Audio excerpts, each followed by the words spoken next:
नमस्कार. MB news म्हणजे महाराष्ट्रातील बातमीपत्रामध्ये आपले स्वागत आहे. बातमी बघण्यापूर्वी आमच्या चॅनलला लाईक आणि सबस्क्राईब करायला विसरू नका.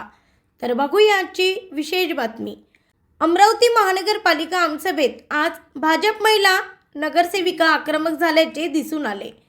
अमरावती मनपा आमसभा आणि महानगरपालिकेच्या बैठकीत महिलांच्या सन्मानाच्या मुद्द्यावरून राजकीय वातावरण तापले.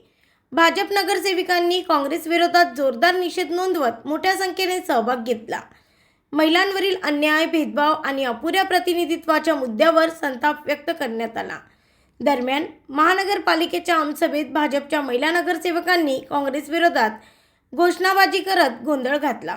यामुळे काही काळ सभागृहाचे कामकाज ठप्प झाले.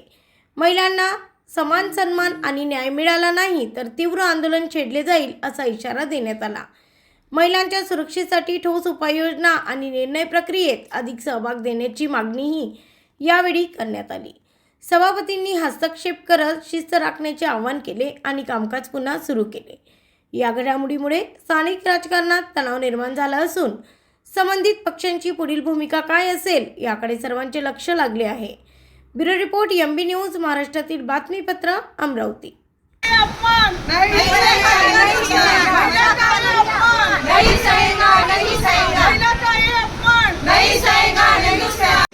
नगरसेविका जो विधायक नारी शक्ती वंदन कायदा अधिनियम कायदा जो संसदेमध्ये नामंजूर करण्यात आलेला आहे त्याबद्दल नारी शक्तींनी आज विरोध दर्शवलेला आहे.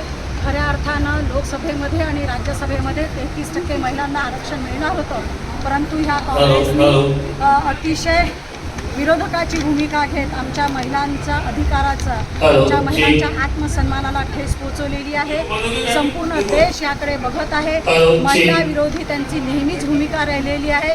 इकडे मोठ्या मोठ्या गोष्टी मारतात, महिला सन्मानाच्या मोठमोठ्या गप्पा करतात, मात्र जेव्हा वेळ आली तेव्हा त्याच्यातून पळपूट वाटा काढतात. माझा या गोष्टीसाठी निषेध आहे. मात्र देशाचे पंतप्रधान माननीय श्रीमान नरेंद्रजी मोदी आणि राज्याचे मुख्यमंत्री देवेंद्रजी फडणवीस यांच्या नेतृत्वात हा लढा आम्ही कायम ठेवणार आहे आणि 2029 मध्ये महिलांना आरक्षण मिळवून दिल्यापर्यंत आम्ही हा लढा ठेवणार आहोत. एवढं मी या ठिकाणी